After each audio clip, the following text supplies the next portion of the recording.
de Deus, Pai Senhor.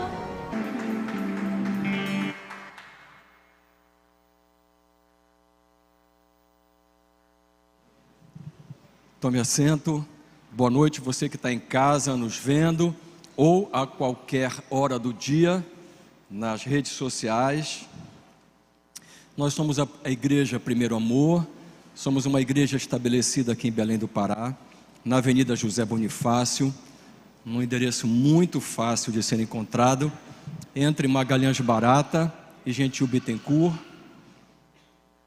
E resolvemos, juntos, levar a palavra do Senhor, não só através das redes sociais, mas também da TV aberta.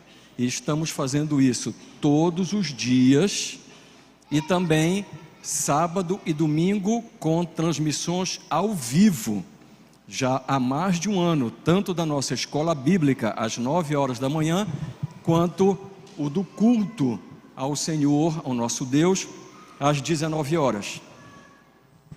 Você sabe que a gratidão é uma das janelas mais importantes da alma. E eu sentado ali e olhando para a plateia, para onde nós estamos, e eu fiquei pensando em motivos de gratidão. E um deles é, sem dúvida nenhuma, de nós vivermos num país livre e democrático, onde nós podemos nos deslocar das nossas casas para adorar ao Deus vivo com toda a liberdade. Hoje, nós estamos fazendo alusão no Brasil inteiro e em vários lugares do mundo, à igreja perseguida. A igreja, em muitos lugares, ela tem sido, de fato, açoitada, maltratada. Muitos irmãos nossos têm morrido. São cerca de 350 milhões de irmãos nossos que passam seríssimas dificuldades e riscos de morte em países que não toleram a fé cristã, e eu acho que na verdade só toleram a fé que eles mesmos têm, do jeito deles. E eu quero agradecer a Deus por isso. E nossa igreja é uma igreja que é fundamentada em família, e esse vai ser o nosso bate-papo, a nossa reflexão desta noite.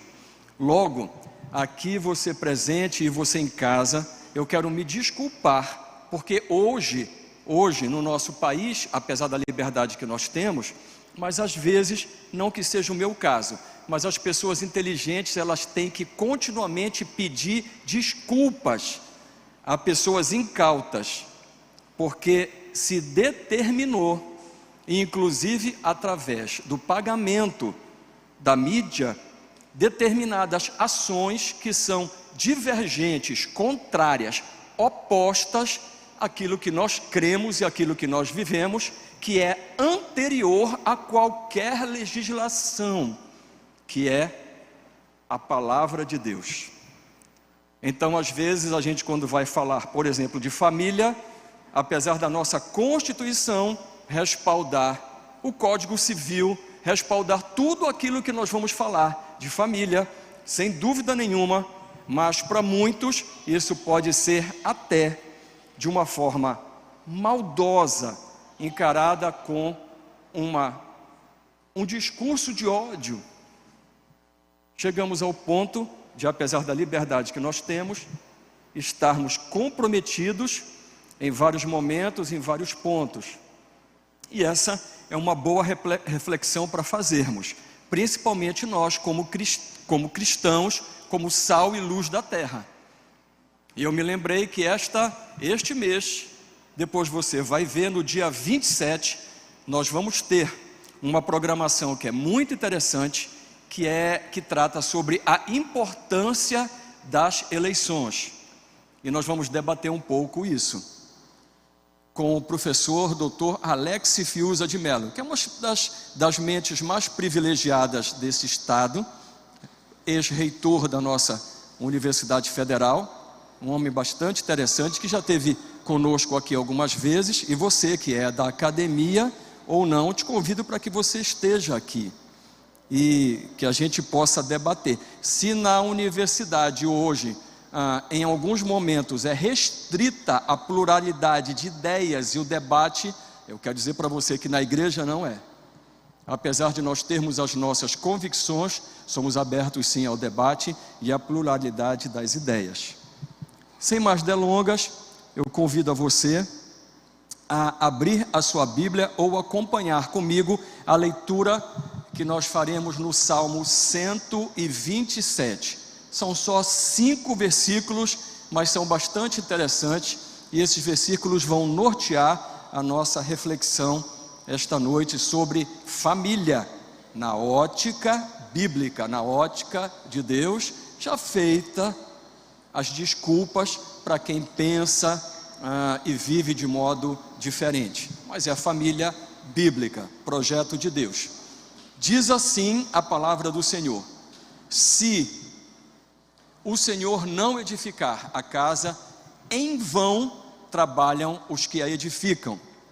Se o Senhor não guardar a cidade, em vão vigia a sentinela. Inútil vos será levantar de madrugada, repousar tarde, comer o pão que penosamente granjeaste. Aos seus amados ele o dá enquanto dormem. Herança do Senhor são os filhos, o fruto do ventre, seu galardão. Como flechas na mão do guerreiro, assim os filhos da mocidade. Feliz o homem que enche deles a sua aljava, não será envergonhado quando pleitear com os inimigos à porta. Por favor, os que levantaram, tomem assento. Esse salmo é um salmo muito interessante. E esse salmo, ele traz a lembrança, a memória, que família é algo extraordinário, que é algo perfeito e que é um projeto de Deus. É um projeto detalhado de Deus, acredite, você que conhece a palavra, você sabe disso. A família também, ela é anterior à igreja e ao Estado. Olha que interessante. A igreja é a reunião de famílias, é isso que nós somos. Famílias reunidas geram igreja. Olha que coisa linda. Grupamentos muito grandes de famílias acabam por formar um Estado. Nós escutamos, principalmente os mais velhos, durante muito tempo, quando a gente aprendia, educação moral e cívica, algo que nós nunca deveríamos ter abandonado, práticas do lar. Hoje a gente olha os meninos cheios de mimimi, não sabem, por exemplo, cozer um botão, não sabem costurar, não sabem fritar um ovo, não sabem o mínimo, arrumar uma cama, varrer uma casa, lavar uma roupa. Mas os mais antigos como eu, nós aprendemos isso na escola, e pode ter certeza que ajudou muito. Família, nós escutamos lá atrás que ela é a célula máter da sociedade, que ela é a base da sociedade. A família é um projeto de Deus.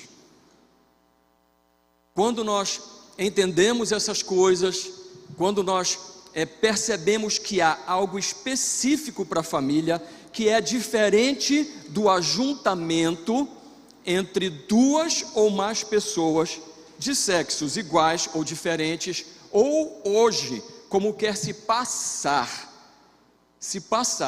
por pessoas imorais no Congresso, projetos de lei de casamento, por exemplo, entre pai e filho, ou de relacionamentos de seres humanos com animais, como nós vimos naquela fatídica exposição do homem nu. Vocês lembram?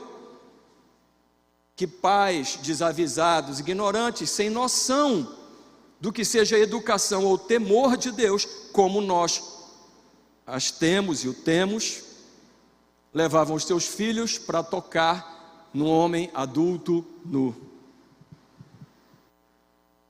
A família, ela tem propósito estabelecido, ela tem detalhes específicos, e nesta noite eu gostaria de relembrar alguns deles e gostaria de chamar a atenção para outros. E eu tenho certeza que isso vai causar um pouco de desconforto para você que não sabia, mas para alguns talvez seja um desconforto muitíssimo benéfico para ajustar enquanto há tempo. Eu sempre falo que famílias, elas não são perfeitas, embora o projeto seja perfeito, porque eu e você, nós não somos perfeitos. Eu e você, nós temos o pecado habitando na nossa carne, e nós erramos e nós falhamos, e não tem como. Mas eu quero dizer uma coisa para você: famílias dedicadas a Deus, famílias obedientes a Deus, famílias que se congregam na igreja séria, de modo verdadeiro. Eu tenho algumas dezenas de anos de pastoreado e de crente. Acredite no que eu vou lhe dizer pela minha experiência e meu testemunho: nunca vi nenhuma se separar. Eu nunca vi. Eu já vi várias se separando, mas nenhuma delas com essa característica.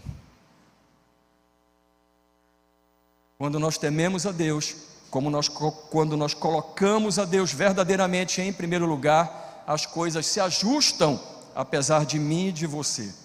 Talvez isso seja muito duro, talvez assim, poxa, esse pastor fala essas coisas, esse cabeça branca fala isso, não precisava, vai me afastar da igreja. Não se preocupe, se afaste depois, se for o caso. Agora aguente, porque talvez seja o Espírito Santo mexendo com você, te tirando da zona de conforto, para que você repense e que para você não erre mais, e para que você tenha sucesso naquilo que está à frente e Deus programando para você. Senão você vai cair na estatística que 75%, pelo menos, de todos os segundos relacionamentos, eles dão errado. É isso que você quer? Você já pensou nisso? Você já pensou nisso? Você já pensou em fazer alguma coisa que é importante, em que você tenha 4 chances, sabendo que 3 delas vão dar errada, e só uma vai dar certo? Será que você entraria? Será que não é interessante a gente ouvir um pouco?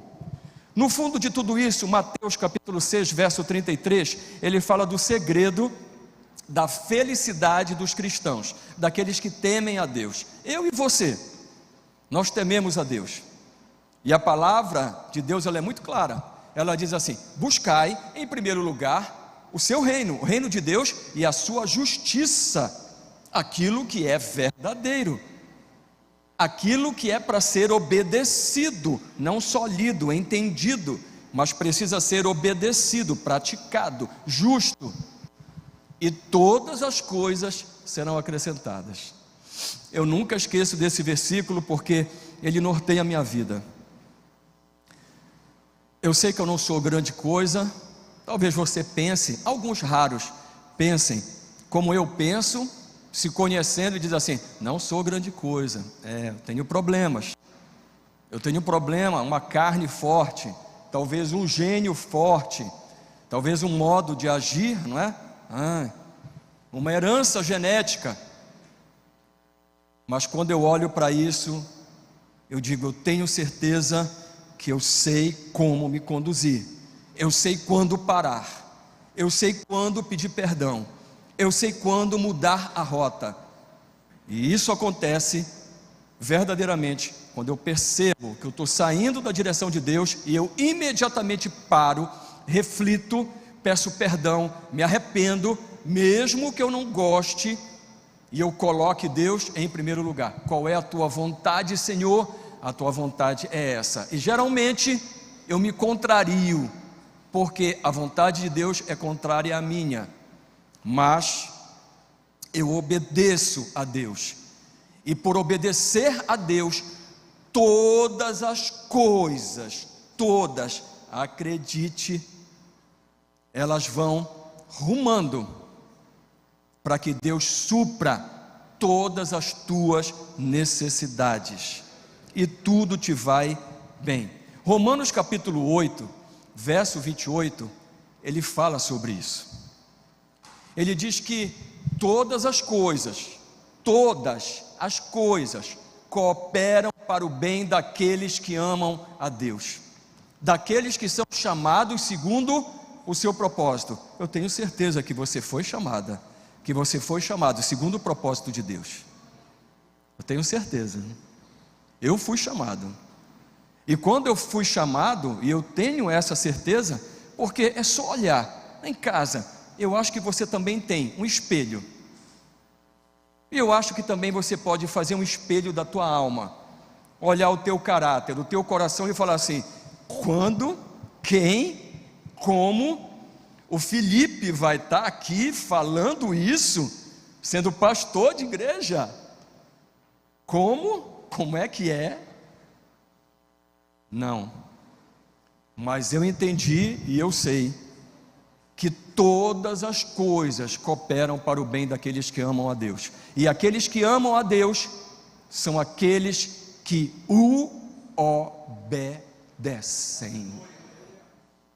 Não há nenhuma sombra de dúvida ou variação.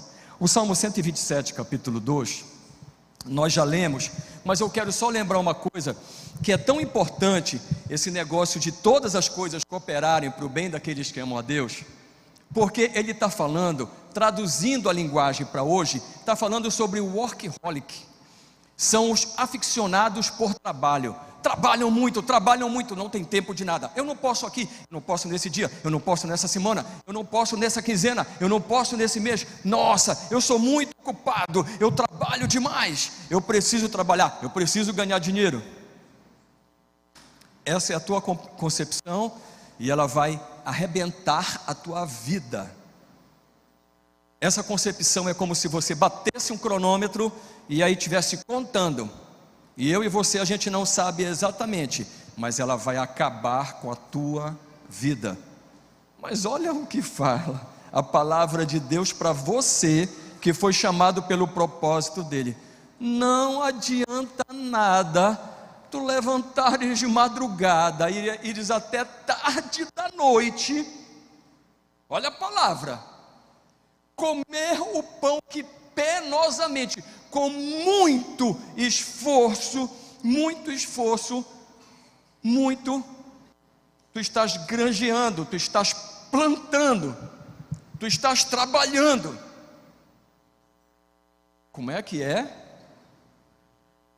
Porque aos seus amados, você é amada de Deus, você é amado de Deus. Nossa, o pastor está falando o seguinte, que eu sou amado de Deus,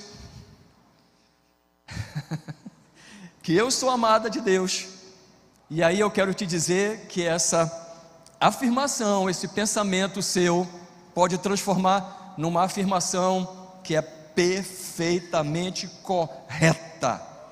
Deus te ama, apesar de você, apesar de mim, Deus te ama, mas Ele te ama verdadeiramente. Agora você o ama, porque Ele está falando aí para as pessoas que o amam, e para as pessoas que o amam, que o temem e que o colocam em primeiro lugar nas suas vidas, Ele dá o seu sustento enquanto eles dormem. Você não acha isso ridículo? Eu acho que se eu não tivesse o conhecimento de Deus, eu fosse do mundo, eu ia dizer, esses caras estão doidos, como é que eles vão para a televisão falar isso? Eu não estou falando para você ser preguiçoso, para você ser mole, ser lerdo, não. O que eu estou falando para você é o seguinte: não seja workaholic, pare com essa bobagem, cuide da sua família. Eu quero saber quem é que falou para você que você tem que tirar tem 7 dias na semana e você quer tirar 16 plantões, ou você trabalhar 16 horas, 14 horas, ou você não folgar e trabalhar sábado e domingo, e você deixar a tua família, as tuas coisas, a tua saúde para segundo plano. Não faça isso. Não faça isso. O Senhor diz: trabalhe, trabalhe verdadeiramente, trabalhe, mas tenha a certeza que quando você colocar Deus verdadeiramente em primeiro lugar, e isso significa, e é o reflexo, que você o ama, relaxe, porque Deus vai te abençoar. E Ele vai suprir todas as tuas necessidades. Quando nós olhamos para o Salmo 127, a gente percebe algumas coisas sobre o casamento. Primeiro, ele é hétero. Casamento, não é ajuntamento, e não é outra coisa qualquer. Nossa, eu não penso assim. Isso é uma discriminação. Não, não é discriminação. Discriminação é acusar os cristãos. Não é isso. Nós vivemos a nossa fé, nós acreditamos. Ah, que bom. Olha que lembrança boa. Ontem à noite, depois do sítio, a gente correndo para fazer o casamento do Pedro e da Camila. É muito legal quando a gente faz casamento. É muito legal. Principalmente quando você vai fazer um casamento e assim, 90 e tantos por cento, assim, praticamente você não consegue enxergar ninguém cristão. Eu sei que hoje é um pouco complicado isso, e eu não quero ingerir, porque está cheio de cristão, o Jesus. Antes a gente falava assim, católico não praticante. Agora o número de evangélico não praticante é muito, muito superior ao número dos católicos, não é? Mas a verdade é que existem cristãos católicos ou evangélicos não praticantes. Eu não sei de onde eles tiraram isso. É mais ou menos assim. Quem é um cristão não praticante? Você pode definir o chefe dos cristãos não praticantes? É o que você está pensando, Satanás. Satanás é o evangélico não praticante, é o católico não praticante, é o evangélico que crê na palavra, conhece a palavra, mas não tem justiça nos seus atos. Ele não obedece, ele não pratica. Esse é o evangélico, é o seu chefe. Oh, nossa, meu Deus, eu já detestava essa igreja, eu detestava esse cabeça branca, agora isso entornou o caldo, agora eu tenho certeza que eu odeio ele. Não faça isso, não me odeie, não me odeie. Isso pode ser uma mexida para tirar você da sua letargia espiritual, que pode te levar para o inferno. Porque você acha que o não praticante, aquele que crê somente, ele vai ao céu? Não pela palavra de Deus, não aquilo que Jesus falou. Satanás, ele é mais crente que eu e você. Você pode ter certeza. E Satanás, o destino dele é selado, não há arrependimento. Nele e nem nos demônios. O caminho é o inferno. Você quer ir junto? Você quer fazer parte dessa agremiação? Não faça isso. Não faça isso. Fé sem obras, ela é morta. O casamento é hétero. Deus criou macho e fêmea, homem e mulher, ponto. Esse é o casamento bíblico. Deus criou assim, essas são as suas regras.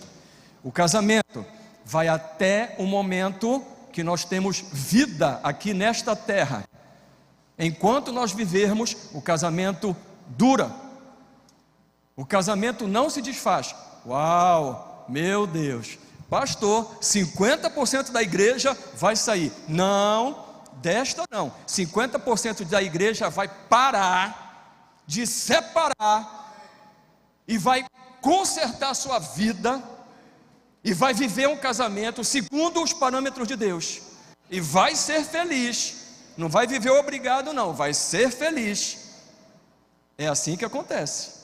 Agora, se você quiser ficar pulando de galho em galho e tendo filho, um de cada pai, um de cada mãe, achando que a sua mãe, o seu pai, vai cuidar dos meninos, eu quero te dizer que não, porque hoje as pessoas com 60 anos, elas estão zigue-zagueando por aí, elas não vão cuidar não.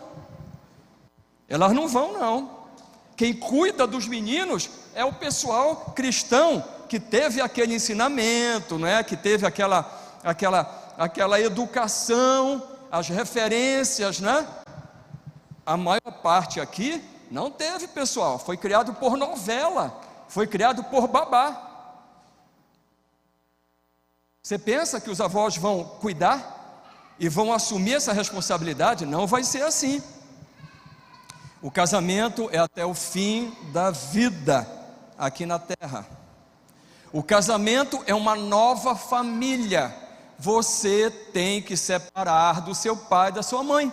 É assim que a Bíblia diz: deixará o homem seu pai e sua mãe, e se unirá à sua mulher, e os dois serão uma só carne. Ai, tchau minha carreira, meu dinheiro, minha conta, minha individualidade. Meu irmão, você quer ter sua carreira, seu dinheiro e sua conta? Não case, porque na hora que você casar, você vai ter a sua individualidade cancelada, e vocês serão uma só carne. Isso não é um sacrifício. Talvez você me olhando e diga assim: nossa, isso é terrível, eu não queria nem ligar essa televisão, eu liguei agora, eu devia estar assistindo o Fantástico, eu devia estar assistindo a Record, e agora eu liguei nessa televisão, e eu estou ouvindo esse cara falando essas coisas aí para mim. Segura mais um pouco, aumenta um pouco a tua raiva. Marcos capítulo 10, verso de 6 até o 9 fala sobre isso. Porém, desde o princípio da criação, Deus os fez homem e mulher. Por isso, deixará o homem o seu pai e a sua mãe, e se unir-se-á à sua mulher. Papai e mamãe começou uma nova família. Continuo amando a minha mãe, claro, meu pai, claro, consideração com papai e mamãe, claro, mas agora o espaço do papai não é esse, agora é esse. O espaço da mamãe agora não é esse. Ainda te dava mingau, né? Você com 30 anos ela te dava mingau, né? Não, não é. Agora o espaço da mamãe agora é esse. Agora, Deus em primeiro lugar, porque você é uma pessoa temente a Deus, e o teu cônjuge, ele vem em segundo lugar. Nada vai tirar o cônjuge do lugar dele. Creio que você entendeu. E com sua mulher serão os dois uma só carne, de modo que já não são dois, mas uma só carne. É melhor escolher bem. Eu vou dar uma dica para você. Você que ainda não casou, que tem jovens aqui, né? Ou o pessoal que ainda está naquela expectativa, não é? Eu conheço algumas pessoas que estão com quase 70 anos e estão na expectativa ainda. Eu digo, a fé é uma bênção, não há problema. Basta que você tenha fé. Basta que você tenha fé. Para homem é mais fácil, porque hoje, como tem tanta carência, falta de referência masculina de macho na família, né? Que até quando lança, o Tom Cruise lança Top Gun, se levantam as coisas, porque, nossa, é só um homem, é a figura de um homem, né? E quase a gente não tem mais isso por aí, né? Tem muito, graças a Deus, nas igrejas, principalmente nessa, mas assim, como tem homem, então, e tem muita carência, que não é aqui, que é um problema para a gente, é fácil, mesmo você sendo mais velho, se arranjar. Mas na igreja não, porque os homens daqui não vão procurar a mulher fora, que ninguém é trouxa, para viver em julgo desigual, não é? Mas você entendeu o que eu estou falando, né? Para não errar de novo. Portanto, o que Deus ajuntou, não separe o homem. Então pronto, tudo que eu falei está aí, está explicado, está tendo direitinho. O entendimento está correto. Nós temos que cuidar da nossa família. E primeira carta ao Timóteo, capítulo 5, verso 8, fala sobre isso. E é uma instrução pastoral. A princípio você pensa que é só para as viúvas que ele está se referindo, Paulo referindo, mas não é. Porque ele nesse momento ele troca e coloca alguém. Então isso serve para mim e para você. E olha o que ele diz: ora, se alguém não tem cuidado dos seus, e especialmente dos da sua própria casa, significa família, tem negado a fé, é pior que o descrente. Lembra quando Davi quis xingar Golias? O que é que ele falou? Incircunciso. Traduzindo o que é? Descrente, entendeu? Então assim, nós não podemos ser pior do que o descrente. Nós temos que cuidar da nossa família. E aí tem umas coisas interessantes, porque, olha só, quando a gente casa, em geral, a gente vai falar sobre isso, a gente tem filhos, não é? E os filhos são herança do Senhor. A gente viu isso quando a gente leu o Salmo 127, porque fala exatamente isso, né? Que os filhos são herança do Senhor, não é? Mas, olha só que coisa interessante, e eu vivo isso na minha pele. O projeto de Deus é perfeito. Olha só, os pais cuidam dos filhos. Eu vi aqui quando nós chegamos várias mamães e papais com crianças pequeninas. Pega as crianças e afasta dos pais. O que acontece? O que acontece quando a gente afasta as crianças?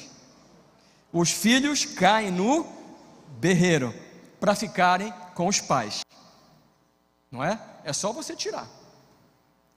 E depois, no final da vida, o casamento vai andando, o que é que acontece? Os pais ou os avós choram para ficarem com os filhos. Eu vejo lá em casa, minha mãe está assistindo pela televisão. Eu não posso passar perto dela, aquela, Felipe, ela me olhou, Felipe, vem cá meu filho, eu estou com saudade de ti. Ainda mais se for o Pepe, que é o predileto, que é o caçula. Então aí o negócio entorta mais ainda. Mas não é isso, não é assim. Não é assim que eu e a Mônica está, todo dia ela dá uma enrolada, todo dia ela fala umas 5 vezes com a Rebeca, porque ela está contando os minutos, porque ela tem que ver a Rebeca, que ela não aguenta mais, não é? Imagina com os netos. Então não é esse o sentido, mas isso se tornou imperfeito? Não se tornou. Provérbios 17:6, ele fala que os netos são uma gloriosa honra para os idosos. Então, é assim, ó, eu não sei, a primeira vez, eu estava lá no Rio de Janeiro, e eu me lembro bem, ali na Avenida Rio Branco, eu entrei no elevador, e aí tinha uma jovem, né, um jovem pequenininho, ele falou assim para mim, nessa época era da Marinha, ele falou assim, tio, aperta um andar X. Aí eu olhei para ele, tio?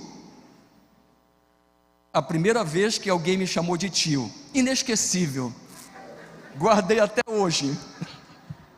Aí talvez ainda não tenham te chamado de idoso, então você está sendo chamado, você tem neto, você é idoso, entendeu? Você vai ter que deixar cair a ficha. Neto, só tem neto quem é idoso. E calma, isso não é tão ruim, porque antigamente a pessoa com a minha idade já não se mexia, não fazia mais nada e tal, não queria muita coisa. Mas hoje, com a tecnologia, com a alimentação, com os exercícios e tal, você chega com 50, 60 anos, 70 anos, e você está querendo confusão, pessoal. E você está olhando. Eu vou fazer 60 anos. Aí no outro dia eu disse assim, eu vou tentar simular aqui o teste que eu fiz quando eu entrei na Marinha, que eu tinha 17 anos. Gente, assim, não é possível que esses caras eram tão moles lá atrás, porque eu faço o mesmo teste hoje. Aí como é possível? É tecnologia, né? Nós temos 2 médicos aqui, né? Um desses médicos cuida justamente dessa área preventiva, dessa área que mapeia DNA, que já trabalha com as tuas carências antes delas se manifestarem. Então a medicina evoluiu muito, as coisas evoluíram muito, mas a verdade é que os netos são a glória dos vovôs, dos idosos, e os pais são o orgulho dos seus filhos. Olha só que interessante, não é? Pais centrados, pais crentes orgulhos para o filho. Agora olha só, 1 Timóteo capítulo 5, verso de número 4, diz assim: filhos ou netos devem primeiramente colocar a religião em prática. Eu vou ler por aqui. Mas se alguma viúva tem filhos ou netos, e estes aprendam primeiro a exercer a piedade, no original a religião, para com a sua própria família, e a recompensar, a cuidar dos seus progenitores, pois isto é aceitável, é agradável diante de Deus. Então, papai, você cuida dos filhos, mas no final o plano de Deus é tão perfeito que quando eu chego em casa e eu olho a minha mãe precisando de cuidados, eu disse assim: Senhor, é perfeito, eu tenho que cuidar da minha mãe. Família segundo o propósito de Deus, nós cuidamos uns dos outros, é assim que funciona. Essas coisas são interessantes. Eu vou ler para você, para completar o raciocínio de pais e filhos, Efésios capítulo 6, verso de 1 até o 4, aprendendo sobre família. E aí vem a relação filhos, pais, que nós estamos conversando. Filhos, obedecei a vossos pais no Senhor, pai e mãe. Nós estamos falando sobre pai e mãe, pois isso é justo. Honra a teu pai e a tua mãe, que é o primeiro mandamento com promessa, para que te vá bem, para que as coisas vão bem para você. Você não quer que as coisas elas andem bem? Honra teu pai e a tua mãe, e sejas de longa vida sobre a terra. E a gente ainda ganha o combo. Tudo vai bem, e o combo é que a gente vai viver muito, porque viver muito ruim não é legal. Agora, viver muito bem é legal. Você não acha? Eu tenho certeza. E vós, pais, aí pai, não provoqueis vossos filhos a ira. Às vezes me dá vontade de pegar e provocar o Gabriel, porque ele é teimoso. A Rebeca, teimosa, para quem será que eles puxaram? Mas aí eu fico assim: não provoqueis vossos filhos a ira, mas criai-os na disciplina e na educação, na orientação do Senhor. Olha que coisas lindas. Provérbios 22, capítulo 6, ele fala algo maravilhoso para a gente, que se a gente educar os filhos na palavra do Senhor, a gente pode ficar despreocupado, porque eles crescem e eles não se desviam da palavra de Deus. Eles não se desviam. Provérbios capítulo 1, 8 e 9, também é interessante nessa relação de família. Diz assim: filho meu, ouve o ensino do teu pai, e não deixes a instrução, o original é educação, da tua mãe. Educadora por excelência, a mãe. Lembra, a mulher sábia edifica a sua casa, mas a sua família, mas a tola com as suas próprias mãos derruba. A mulher é educadora por excelência. O homem é mais provedor, o homem é mais dá mais segurança, mas a educação fundamental é da mãe, é da mulher, educadora por excelência, porque serão diadema, né? Serão glorioso de graça para a tua cabeça, né? Como se fosse um enfeite maravilhoso, e colares para o teu pescoço. Olha que coisa linda, é um adorno. Aí você pode pensar assim: nossa, está falando de pais e filhos e tal, tudo mais, mas assim, não estou gostando porque não está me incluindo. Chegou a tua hora. Efésios capítulo 1, verso 5, olha o que diz a palavra: quem? Deus predestinou para Ele, para a adoção de filhos, por meio de Jesus Cristo, segundo o beneplácito, segundo a bondade, a benevolência da sua vontade. Você esqueceu que você foi adotado? Você esqueceu? Eu não esqueço disso. Eu te pergunto, o fato de você ser adotado te faz, de algum modo, menor, diferente daquele que é natural? Para mim não faz nada. Para mim eu só glorifico a Deus. Eu só dou glórias a Deus. Tem alguma diferença para Deus entre o adotado e o natural? Não posso ter filhos. Olha, nossa vida é um centro de decisão. E cada um de nós decide. E eu vou assumir uma culpa pública daquilo que aconteceu comigo daqui a pouquinho. 2 minutos. Mas eu quero dizer para você, não pode ter filho natural, adote. Não tem diferença nenhuma. Não fique neurada, não fique neurado. Porque tem que fazer inseminação, porque tem que fazer isso. Adote, você vai amar do mesmo jeito, não tem diferença nenhuma, adote, bote isso na sua reflexão, bote isso no seu pensamento, considere isso. Crianças são algo impressionante, incrível, maravilhoso. Você é adotado. Filhos, escute, casais, não retenha o nascimento de filhos. Escute o que eu vou falar para você. Reter o nascimento de filhos é pecado. Usar anticoncepcional é pecado. Não tem anticoncepcional que não seja abortivo. Pílula, DIU, não faça isso. E aí eu assumo, porque nós usamos anticoncepcional. E eu fui criado numa geração um pouco mundo, entrando na igreja, falando de planejamento familiar, falando que filho é despesa, que você não pode ter filho, porque filho vai acabar com a tua vida, vai encarecer com a tua vida. Quando nós tivemos um casal, um menino e uma menina, excelente, agora é hora de parar. Quanto arrependimento eu tenho depois que eu li a palavra e que eu conheci a verdade, que não era de modo claro ensinada na igreja. Não retenha nascimento de filhos, ponto. Filhos não são despesas, ponto. Filhos são bênção, ponto. Filhos são herança do Senhor. Filho é aquilo de mais maravilhoso que pode acontecer na tua vida. Nós lemos isso em Salmo 127.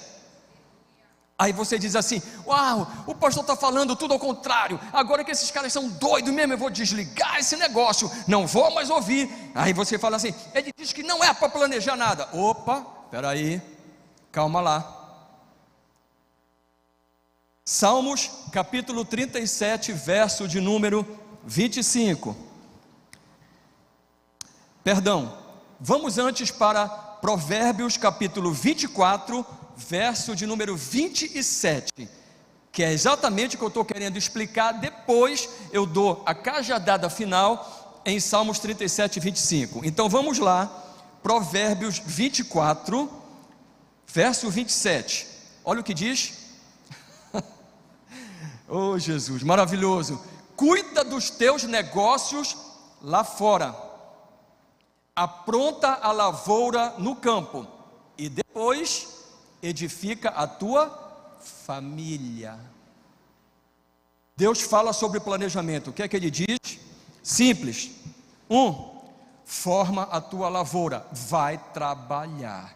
Tu queres casar? Se você é homem, você quer casar. Se você é mulher, você quer casar. Então como é que a gente faz? A gente vai trabalhar na nossa lavoura, a gente vai trabalhar, não tem vergonha nenhuma em trabalhar, pelo contrário, o trabalho dignifica o homem. Vamos trabalhar. 2, você levanta a tua casa com o esforço do teu trabalho, e aí você constitui a família. O que é que a gente quer fazer hoje? A gente quer fazer tudo ao contrário, não é verdade? A gente quer casar sem ter emprego, a gente quer casar sem ter ajuntado nada, não é assim? A gente quer casar para morar lá com os pais. Famílias que se dão bem. Quais são os pais que não querem que os filhos morem com eles?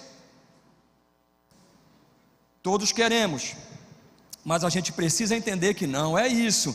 Não, pastor, mas não posso, porque eu ganho muito pouco. A minha namorada, minha noiva ganha muito pouco. Então bora lá para a cajadada. Salmos 37, verso de número 25. Vamos lá, para a gente caminhar. Eu fui moço, e é verdade. Agora já sou velho, é verdade. Porém, eu jamais vi o justo desamparado. Eu jamais vi o justo desamparado. Fechado? Não. Olha a promessa que tem sobre você. Nem a sua descendência, nem os seus filhos, nem os seus netos mendigar o pão. Que medo é que você tem? Porque você está ganhando pouco? Começa com o que você tem. Seja corajoso.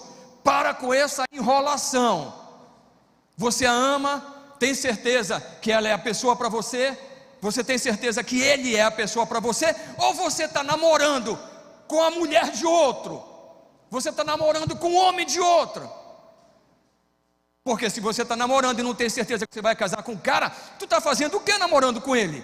Tu está brincando? O quê? Tu não é evangélica, tu não é cristão, daquele jeito que eu falei, que vai para o inferno. Não praticante. Você é praticante, cumpridora da palavra. Então, está trabalhando, começou a juntar alguma coisa, mesmo com dificuldade. Quando eu casei com a Mônica, não sou muito tanto exemplo, né? Mas assim, a gente não tinha cama, tinha o colchão. Foi muito melhor porque nem fazia barulho e era muito legal. A gente ganhou a geladeira depois, mas antes era o isopor, não fazia falta nenhuma. Qual foi a falta que fazia? Ah, não tinha máquina de lavar. Ah, lava na mão. Qual é o problema? Qual é o problema? Que mimimi é esse? Que geração de gato mudo é essa? Que não sabe dizer miau, que só sabe dizer mi. Não, a dificuldade ela faz bem, a gente vai dando valor para as coisas. Meta a cara. Case.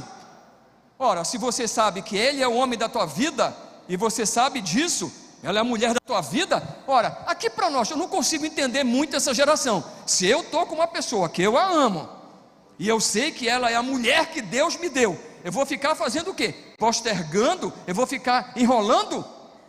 Eu não sou tonto. Eu vou casar com ela, eu vou trabalhar. Eu vou casar com ele, eu vou trabalhar. Por fim, Efésios capítulo 5, verso 22 a 33, que é para a gente fechar com a raiva completa, né?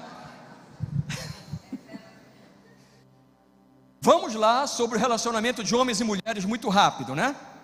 Vamos lá. As mulheres sejam submissas ao seu próprio marido, mas não de qualquer jeito, submissas como ao Senhor. Você é submissa ao Senhor fazendo o que não presta? Sim ou não? Não. Mas tudo que é justo, puro, verdadeiro, tudo que é legal, você não obedece ao Senhor? Você cristã de verdade, obedeça ao seu marido, porque o marido é o cabeça da mulher, como também Cristo é o cabeça da igreja, sendo este mesmo o Salvador do corpo. Como porém a igreja está sujeita a Cristo Jesus, aqui não tem ninguém não praticante. Como porém a igreja, eu e você, estamos sujeitos a Cristo, assim também, de mesmo modo, as mulheres estejam em tudo submissas ao seu marido.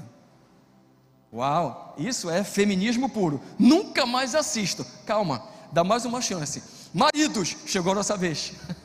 Amai vossa mulher como também Cristo amou a igreja e a si mesmo se entregou por ela. O quê? O amor de Cristo pela igreja é incondicional. A gente vai ter que... Eu estou querendo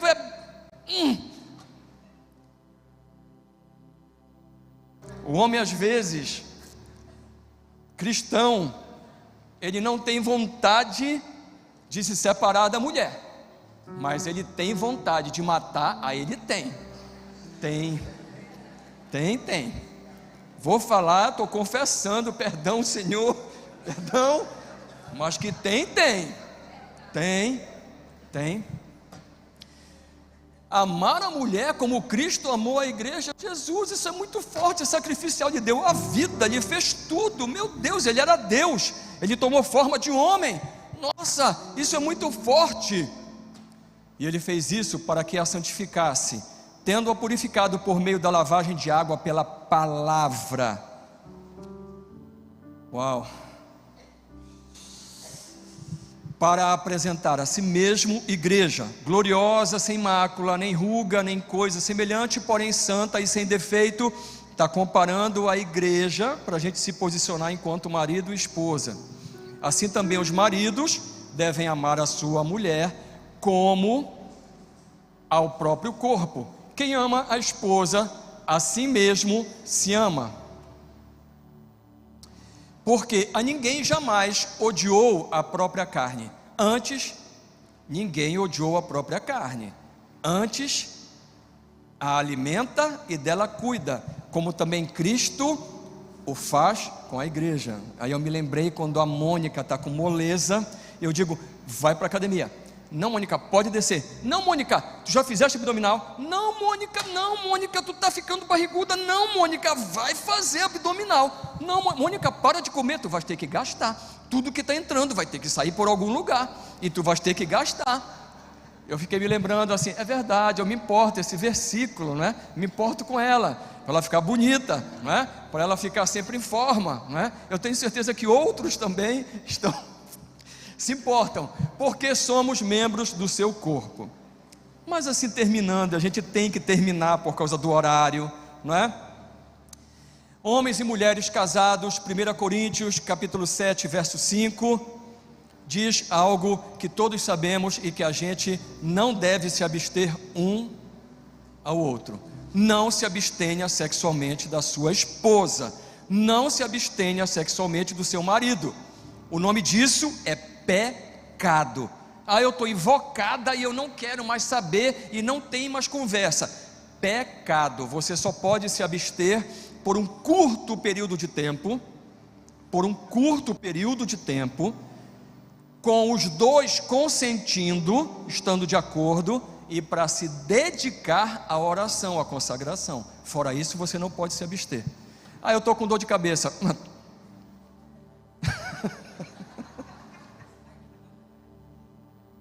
Meu Deus, isso foi o cúmulo, ter assistido essa ministração, para esse cara falar dessa forma.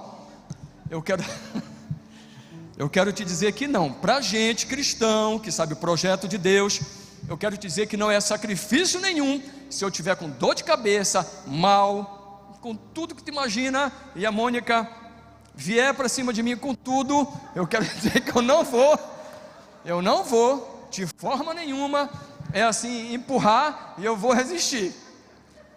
Não vou fazer isso. Pelo contrário, eu acho que eu vou ficar bom na hora, eu vou piorar depois, porque como todo homem é frouxo, depois vai piorar e vai ficar sentindo dores e tal, aí vai ter que entrar na massagem e tal, não sei o que, remédio, aquele negócio, né? Que homem com qualquer resfriado fica uma semana de cama, e a mulher com pneumonia dupla, gravíssima, né? Está trabalhando, lavando, limpando a casa e tal, não sei o que, nem sabe que está doente, não é? Mas é as coisas, né? É as coisas, né?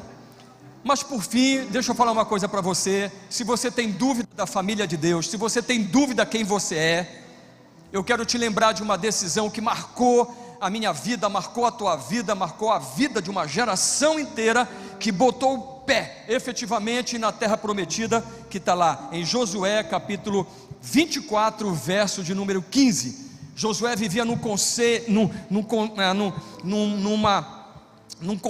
numa época muito parecida conosco, cheio de Deus e cheio de coisas que tomam o primeiro lugar na vida da gente, muitas coisas se oferecendo para tomar o primeiro lugar, Mas quando Josué viu isso, e ele viu a terra prometida, ele viu aquilo que o Senhor tinha para ele, e para o povo, e para a família dele, ele diz assim para aquele povo, de modo muito claro: porém, se vos parece mal, se vos parece muito pesado obedecer, servir ao Senhor, escolham então hoje a quem vocês vão servir. Se aos deuses que serviram os seus pais, que estavam lá da além do Eufrates, ou aos deuses dos amorreus, em cuja terra nós habitamos. Mas eu quero dizer para você que eu e minha casa, nós serviremos ao Senhor.